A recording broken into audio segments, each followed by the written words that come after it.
Okay, welcome back. Okay, I am going to be reading the rest of the chapters for part 4. I don't know how long it's going to be, so prepare for maybe a 30-minute or 45-minute video, and then we'll be getting into the last part. Ready? Chapter 55, Saturday, July 22nd, 2017. Derek stood in Central Park with his equipment bag on the ground next to him and his backpack strapped over his shoulders. He'd done a lot for this documentary in the last few months, traveling to St. Lucia, late night shoots with seedy detectives, filming dead bodies being knocked around in a morgue. He was, as the reckless player liked to say it at his card games, all in. So when Sydney called him late last night and asked for a favor on Saturday afternoon, he never considered saying no. He spotted Grace when she entered the park. She wore big aviator sunglasses, which hid her eyes, and an NYU hat pulled low over her head. She was a quasi-celebrity and still keeping a low profile. Unlike their shoot at the Motoc Point Lighthouse, which was remote and isolated and allowed Grace some freedom, Central Park was congested on Saturday afternoon. The disguise was necessary, but the park had been one of her favorite spots, and she wanted to do an interview there. Derek waved when Grace was closer, and they moved to a scheduled bench under a maple tree. "Where's Sydney?" Grace asked. Derek smiled and delivered the favor he promised. "She's running late. She'll be here in a bit." He pointed toward Belvedere Castle. "Let's get some stills by the castle and at the Ramble before it gets too crowded. Sydney will be here by the time we're done." Grace nodded, pulled the cap lower on her head, and followed Derek as they walked through Central Park. Chapter 56. Saturday, July 22nd, 2017. Sydney rode the elevator in Windsor Tower and exited on Ellie Riser's floor. She knocked on the apartment door and waited until Marshall answered. "She's not here," he said when he opened the door in his wheelchair. "I know," Sydney said. "I came to talk to you." Marshall backed his wheelchair up, turned around, and headed into the living room. Sydney walked into the apartment and closed the door. She followed Marshall into the main room where she saw his chess set arranged on the table. He rolled his chair up to it and looked at her. "You beat me pretty easily the other night," Sydney said. "I don't think I'm much of a challenge for you." "That game wasn't about winning or losing," Marshall said as he wheeled himself to the chessboard. "I need to ask you some questions, Marshall, about what you told me the other night." Sydney wanted to speak with Marshall without Grace being present. Derek had taken care of Grace, and Sydney knew that to get Marshall in the right frame of mind, she'd have to do it over a game of chess. She sat across the coffee table from him. The metamorphosis took shape again as Sydney watched his wrists unfurl and his scoliosis posture loosen when Marshall took hold of the chess pieces and arranged them across the board. As she sat down, Sydney noticed one of the pine wood cases and recognized it immediately. She saw the edge of the second pine wood case inside the white cloth bag that rested next to the chessboard. "This is your old chess set," she said. Marshall nodded as he continued to arrange the cheap wooden pieces on the board in front of him. "I brought it with me when we came here. It was before I knew Grace had brought me this new set." "Why is it out? I thought you said it brought back bad memories for Grace." "Grace isn't here," Marshall said. "I might use it today." Once the board was complete, Marshall opened by advancing a pawn. Sydney did the same. "I wanted to talk to you, Marshall, about what you told me the other night." "Okay," he said, moving another pawn, "and about what happened at Sugar Beach." "I figured you would," he said. "You probably also want to know more about Henry Anderson." He regarded the board in front of him. "It's probably why you're here and Grace is somewhere else. thinking she's going to meet you. Ellie's at work, as I'm sure you know. The openness of the discussion paused her arm as she reached for a chess piece. I'm trying to make sense of it all, Sydney said. And yes, I wanted to speak with you alone. You told me that you're used to people underestimating you. I'm not like most people. I know you can help me, and I think that if you help me, you'll help your sister too. Probably, he pointed at the board. Your move. Sydney advanced a pawn. Marshall picked up his own pawn. In the tiny world of chess, have you ever wondered how crappy it is to be a pawn? Ooh, I'm getting it. Sydney's lips came together and her forehead wrinkled. No, I can't say I've ever considered that line of thought. Their only role is sacrifice and diversion. Ooh, that's a clue. Marshall placed the pawn back onto the board, advanced it forward. Your move. Sydney allowed the dodge to pass in silence. Marshall was growing nervous, and Sydney knew she'd have to push him. Sydney picked up her knight. Will you help me, Marshall? Tell me what you know? Because I think you know a great deal about Grace and her friends. He stayed silent and stared at the board. I think you know the truth, Marshall, and I think it's finally time you share it. I know that if you think Grace killed them, you'd be wrong.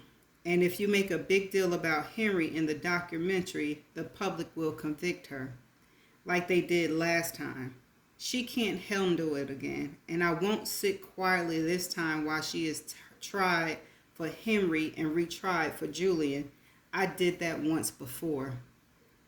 I don't think Grace killed them. I came here today to find out if I'm correct about who did. Sydney put her knight down. Marshall, help me. Tell me what you know, and I promise we'll do the right thing. You and Grace and me. Together we'll make this right. Marshall pointed to the credenza, which stood in front of the window. It's in there. She actually showed it to Grace last night. What? Okay. Sydney slowly turned her gaze towards the credenza and spotted a thick, hard-covered book. She walked over, looked down at it, a high school yearbook from 1999. This? Sydney asked. Bring it here. I'll show you. She carried the yearbook over and handed it to Marshall, who flipped through the pages with only slight difficulty. He placed it down when he reached his desired location. Sydney looked at the page covered by photos of girls in chemistry labs, safety goggles on their faces, and short white lab coats. She recognized Grace and Ellie in a photo on the bottom left of the page. A message in dark Sharpie marker was scrawled across the photo. Ellie and Grace, nothing will separate us. Ooh! See, she searched for the love lock last night, Marshall said. I can only laugh at her stupidity. Was Ellie responsible for Henry and Julia? Sydney asked. Did she have something to do with their death, Marshall? The yearbook lay open on a coffee table next to the chessboard. Marshall reached for a chess piece, but Sydney put her hand softly on his. He looked up at her. Tell me what you know, Marshall, Sydney said. Tell me about Ellie. Don't keep your secret any longer. An awkward moment of silence followed while Marshall stared at her. You have to give me Grace lock back. She'd be upset if she knew I gave it to you. She'll be upset no matter what, but I don't see what else I can do now. Sydney slowly nodded. She reached into her purse and removed Grace's love lock, placing it in the sachet that held it on the open yearbook. She's always had a strange affection for Grace. She took the blame for my accident in order to protect Grace, and she carried that burden all the time. She told Julian about Grace and Daniel's past, hoping it would keep Grace and Julia apart. I knew it when that didn't work. Marshall pointed at the items on the coffee table. Sydney looked at the love lock, the open yearbook. She saw again Marshall's old chess set just as her phone rang. Marshall moved his gaze back to the game and scrutinized the board while Sydney dug her phone from her purse. "Hello," Sydney said, holding the phone to her ear. "Hey, it's me. Gus? Yeah, my guy just called with an idea on that print." Sydney waited. "I think I got it wrong," Gus said. The lab guys took a look. It was hard to ID because the print was so faint and the kid's shirt was folded. Half the print was on the shirt, the other half on the shorts, and the pictures isn't great. Anyway, it came back as a man size 13. So unless our girls has some monster feet, I think I'll be buying you that shot. "Size 13? Sydney said. "Yeah, definitely not a woman's shoe," Gus said. "I know you were talking about the Sabose girl's other friend, the Greaves kid, Daniel. You'll have to see if it matches. Was he on the list you found?" "Yes," Sydney said, remembering Daniel's name marked on the list from the St. Lucia's Police Department file. Sydney looked at the open yearbook. The picture of Grace and Ellie stared back at her. "That's not the news I was expecting." "My guy mentioned something else," Gus said. "The print came from a Proline orthotic shoe. Proline makes this type of specialty shoe for people with gait problems. I think I'm saying that right.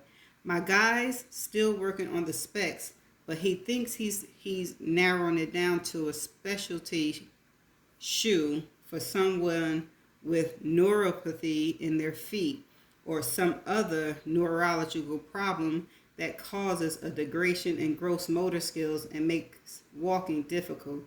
That makes any sense to you?" "Heck yeah, I said it was Marshall from the beginning."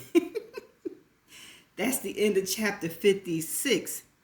Chapter 57, Saturday, July 22nd, 2017. After 30 minutes in Central Park, Grace figured it out. Derek was a bad actor and a worse liar, and as soon as the plan dawned on Grace, she pushed herself off the railing of Belvedere Castle and ran towards Tudor City. Being alone with Marshall was a terrible idea, especially if Sydney had pieced together Grace's past and was looking to confirm things by extracting information from him. Grace ran out of the mouth of the park, hat pulled low and sunglasses hiding her face. Somewhere along the journey, her hat blew off and was knocked off when she sideswiped a fellow pedestrian. Grace never hesitated as the hat spiraled on the sidewalk. She kept a frantic pace towards Windsor Towers. Henry Anderson had been her first mistake. Falling in love so soon after the accident was a miscalculation, considering Marshall's fits of rage. Ooh. Grace and her parents were shocked when they first saw the wrath in Marshall's eyes when he became angry that first year after the accident. They quickly learned that this behavior was common in TBI patients, and it took many months to understand how to manage Marshall's anger. But Grace was young, and the love she felt for Henry Anderson was real and not easily ignored. She should have predicted how Marshall would respond, but despite the metamorphosis in mood and temperament that Marshall went through in the months after the accident, anticipating that her younger brother was capable of murder was impossible. At the time, Grace did not fully understand the new Marshall that was evolving. She had no idea that his damaged brain had changed him so completely, and she was clueless to how helpless Marshall was when these dark fits of rage came over him. Back then, she didn't understand how far Marshall would go to ensure that Grace stayed by his side as the chronic and progressive damage from his trauma stole his independence. Things came clearly into focus. However, the night of Henry's death, when Marshall entered their hotel room at Whiteface Mountain and asked to have a game of chess, then, while they played on the Lardo chess set she had given him after the accident, Marshall calmly confessed that he not only knew where Henry's body was located, but how it got in there. I'm going to be helpless, Grace. I can already feel it in my hands and feet. The damage to my brain will eventually leave me withered and destitute. I heard the doctor tell Mom and Dad what to expect. You're the only one who will take care of me. You and I are connected, Grace, since we were kids. It's always been you and me. We have to keep it that way. As Grace ran down the subway stairs, she remembered Marshall's confession. She remembered her revelation from that night as well. She was no longer talking to her brother, but instead some damaged version of him. A stranger she had created with her bad decisions that fateful night when she climbed behind the wheel of their car. It was Grace who had decided to leave the party that night. It was Grace who had insisted on driving, despite Marshall's pleas that he take the wheel. It was Grace's decision to ignore the most logical solution of allowing Ellie to handle the responsibility. As Grace slipped into the subway car, just as the doors were closing, she remembered again that game of chess when Marshall confessed to what he'd done to Henry. She remembered the corner of one of the pinewood chess cases, which was stained pink from Henry's blood having soaked through the nylon bag Marshall always carried his chess set in. She remembered her promise, too. Her promise of silence. Her promise to allow Henry's death forever to be considered an accident, as police had defined it. She remembered her pledge of loyalty to Marshall and her commitment that she would forever be by his side as his condition worsened. She remembered their mutual understanding of existence. Grace would not be here without Marshall, and Marshall without Grace. She was alive because Marshall had saved her.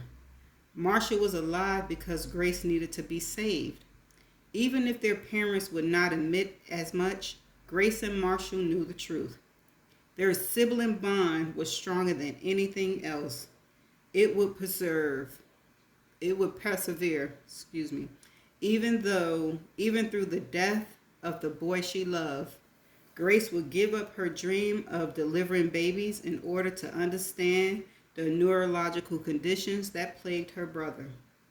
The subway car bounced and swayed. Grace checked her watch. Without the cover of her hat, she noticed the stares from passengers around her, which fell onto her unhidden face. They all pretended to read their phones, a device Grace had not yet acquired since her release. While they stole quick glances at her, she kept the sunglasses in place and ignored the gawking. Instead, her attention shifted to Daniel. She had felt herself falling for him when they found themselves together that summer. Grace knew her budding relationship with Daniel would likely cost her friendship with Charlotte, but she could not deny the feelings that were developing. That is, until a cool conversation with Marshall when he mentioned that Daniel was stealing her the same way Henry had stolen her years before. Ooh. To protect him, Grace had abruptly ended things with Daniel.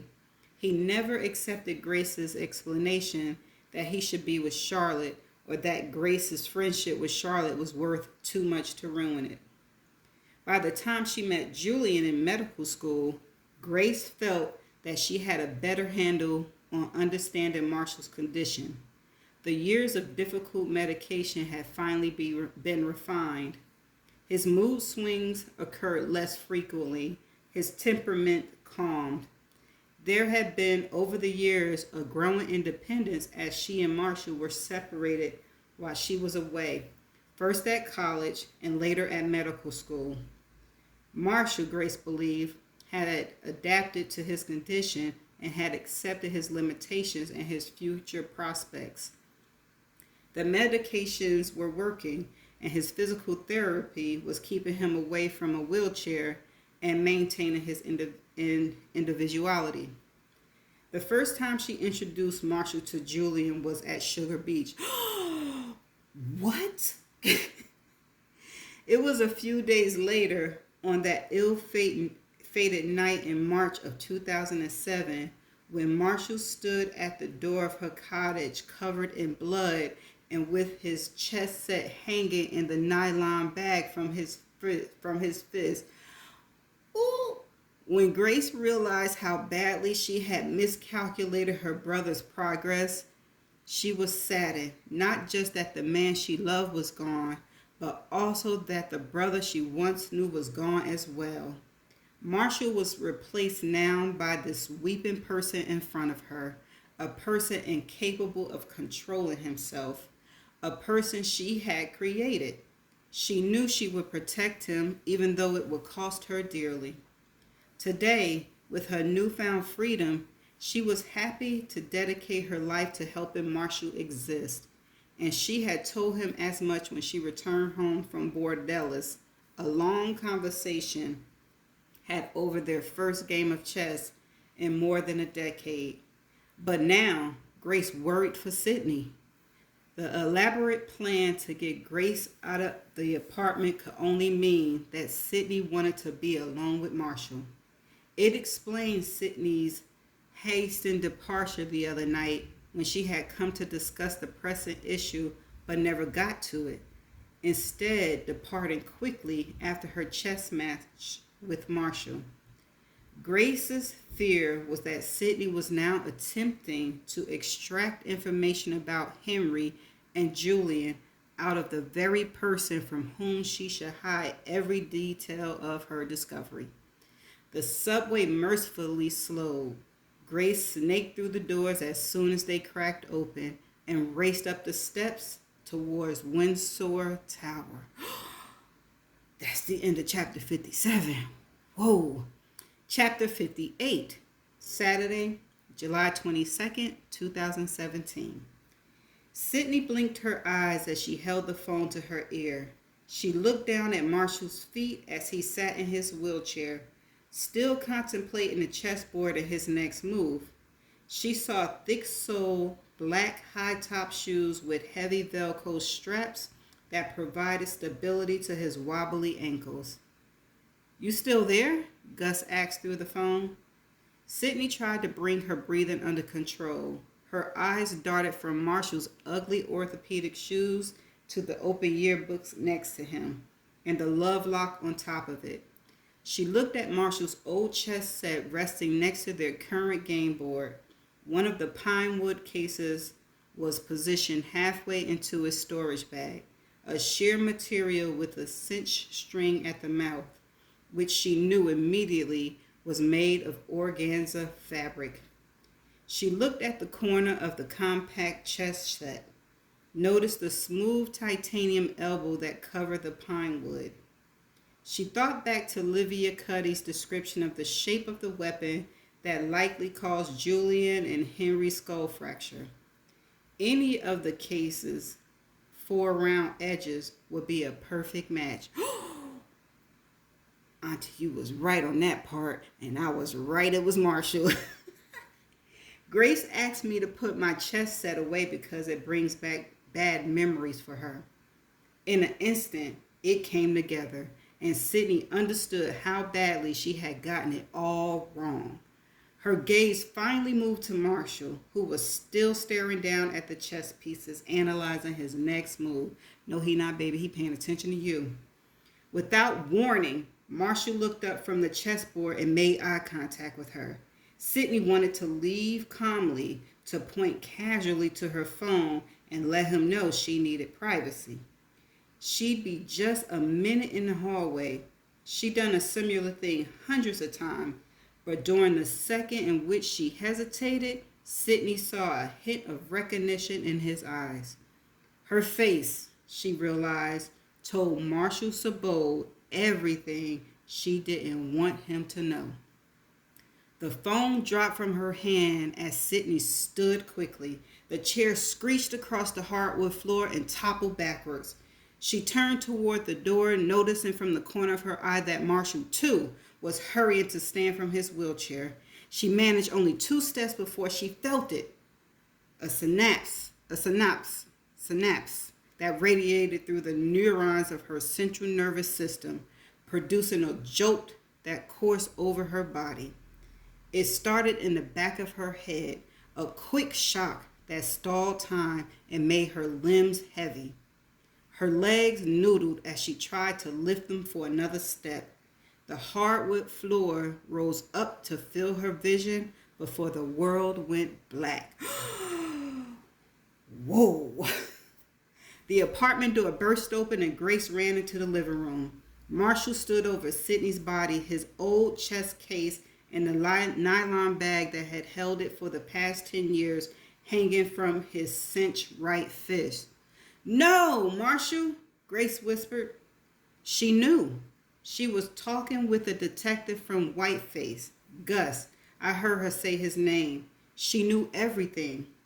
They both looked down at her body. A syrup puddle of dark red blood was creeping from underneath her and spread across Ellie's hardwood floor. "What do we do?" Marshall asked. He looked down at his old chest set hanging from his right hand, the strings of the satchel that held it wrapped tightly around his fist. He looked up at Grace next, as if he were surprised to see it in his hands. There was blood on the mesh pouch. He held it out for Grace to take. "Help me, Grace." She looked down at the body and the blood. Then she looked up into her brother's eyes. "You're going to listen to me very carefully," Grace said, "and you're going to do everything I tell you." She took the nylon bag that contained the chest set. It wasn't the first time Grace's brother stood in front of her covered in blood asking for guidance. Ooh-wee. Grosse Pointe, March 2007. Is that why she was cleaning him up? Okay. The blood was a problem. He swung his chest set so aggressively that it split Julian's scalp. The gash spit in blood in a fast splatter across his face and shirt. It covered his hands and arms. His aggression was a manifestation of his anger. Julian acted like she belonged to him, looking at Marshall with pity and sorrow for the life that might have been. Marshall had an image of the way his life should be, and also the way it likely would proceed from here. He couldn't change the past, but he would make sure his future got no worse. He knew what was coming. He could feel it in his tightening muscles and his defiant neurons. His fine motor skills were already failing. His ability to walk would soon leave him. His speech, too. His aptitude for clear thought had succumbed to intermittent bouts of cloudiness. The combination of his ailments would come together in a perfect storm that would require more help than his parents could offer. Marshall believed that one who was responsible for his condition should be the one who stood up to assist.